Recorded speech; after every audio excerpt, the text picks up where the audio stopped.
Bonjour à tous, c'est Pierre-Alexandre pour Technoid. Aujourd'hui, on va faire l'unboxing du Zenfone 3 de chez Asus.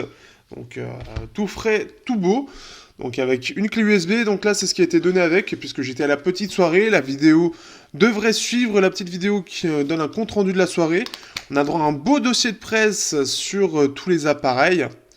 Donc ça détaille un petit peu tout, comme vous pouvez voir. Donc cet appareil-là, alors il faut savoir déjà, je préviens tout de suite qu'il est décliné en deux versions, donc j'essaie de la retrouver directement là.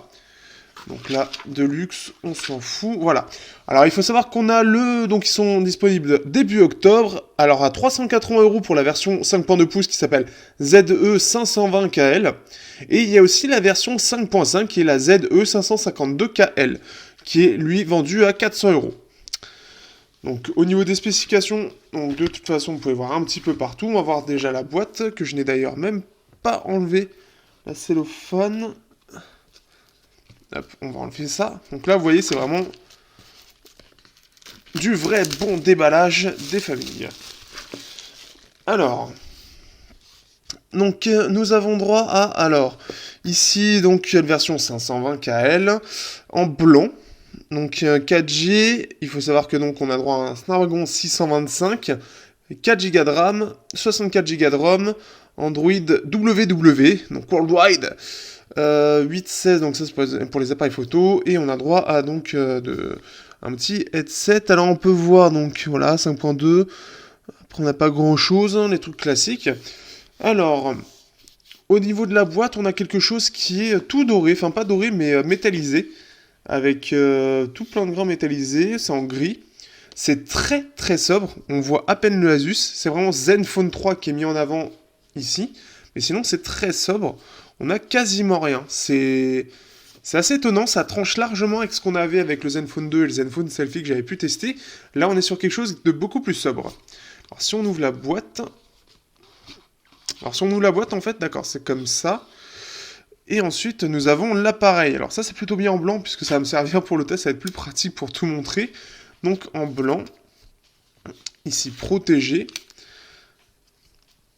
Donc j'ai déjà pu avoir un petit peu en main, on y reviendra un petit peu après. On va tout d'abord enlever hop, ceci. Voilà.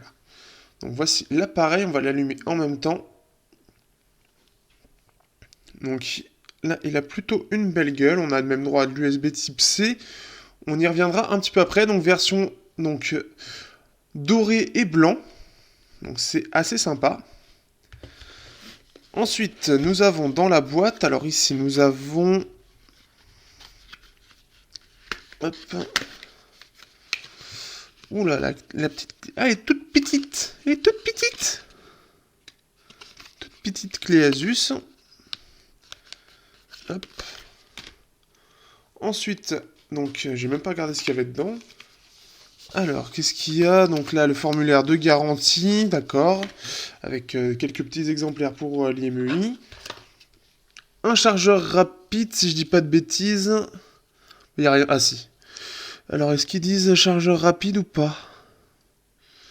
Ça a pas l'air. Je pense qu'il est chargeur rapide, mais je n'ai plus en tête. En tout cas, j'ai pas l'impression pour le coup. Il faudra que je vérifie. Parce que le chargeur est quand même assez gros, donc pour moi c'est du chargeur rapide, mais ce sera à vérifier.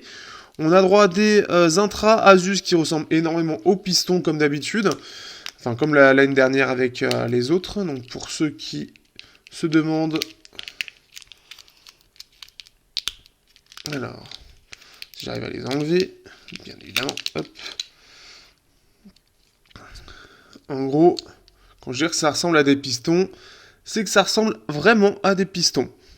Bon, c'est pas très original, mais bon, en même temps, il n'y a pas de brevet en Chine, donc forcément, avec quelques petites choses de rechange, donc forcément, ça vaudra jamais de toute façon des vrais écouteurs, même à 20 €, par exemple, les pistons hybrides notamment, seront bien meilleurs que ça. Et nous avons droit à un petit câble USB type C, qui a l'air de bonne qualité d'ailleurs. Hop, donc ça c'est plutôt pas mal.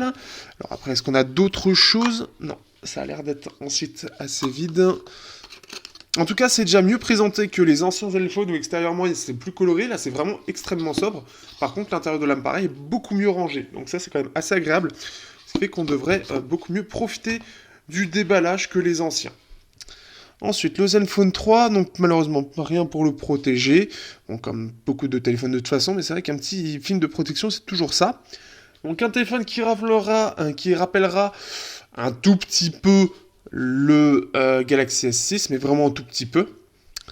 Donc ici, donc oui, non, il n'y a pas l'air d'avoir de charge rapide, je vérifierai ça. Donc je vous dirai ça pendant le test, parce que je ne sais plus. On a ce côté toujours lumière, hein. D'ailleurs on remarque... non, j'ai pas... Bah, on remarque avec le Alcatel avec lequel je suis en train d'enregistrer, hein, on a ce système... alors c'est quoi? C'est centri... je sais plus comment ils avaient dit ça, j'avais le mot, je l'ai plus. Donc toujours avec cet effet de lumière... donc voilà, bon ça ça y est depuis très longtemps sur les Zenfone, depuis le Zenfone 5. Et donc là ils l'ont mis au dos de l'appareil. On peut voir le lecteur d'empreintes qui est très particulier, puisque... ici, en fait, le truc, c'est que c'est... Le doigt, il est comme ça, mais ils ont décidé de faire un truc tout fin. Alors, je veux bien faire différent, mais pas forcément d'accord. En tout cas, après, bon, j'aurai la configuration à faire. Les boutons, voilà, c'est plutôt sympa. Ils les ont remis sur les côtés, donc ça, c'est plutôt cool. Ils ont abandonné, je pense que pour beaucoup, ça n'allait pas. Ils ont fait quelque chose d'un petit peu plus classique, mais voilà, ça fait penser très largement à Galaxy S6. Vraiment, déjà, quand on regarde au dos, la Idol 4S, c'est déjà un Galaxy S6, mais là, c'est à peu près la même chose avec un capteur d'empreinte au dos. En façade, bah là c'est plus classique, pareil ça fait penser un peu quand même à un Galaxy S6 sans le bouton Home, forcément vu qu'il est au dos pour le lecteur, mais voilà, c'est un petit peu l'effet que ça me donne. Sinon en soi, il a plutôt une belle gueule, il est assez léger je trouve, enfin, il semble assez léger, même par rapport au Alcatel, ouais non c'est à peu près équivalent. C'est plutôt pas mal, hein. On a un appareil qui rend plutôt bien avec du 2,5D, quelque chose de classique, donc à voir en utilisation. Mais en tout cas, voilà, il a une belle petite gueule. À voir vraiment en test ce que ça peut donner. À voir aussi, parce que normalement, l'appareil, apparemment, il est censé être rouillé, etc. Il peut y avoir des choses à voir, parce que bon, le processeur, le 625, il est un peu limite à voir avec le reste. Sur ce, je vous dis à bientôt pour la prise en main et ensuite le test du Asus Zenfone 3 version 5.2 pouces qui sera vendu donc 380 € très prochainement, début octobre.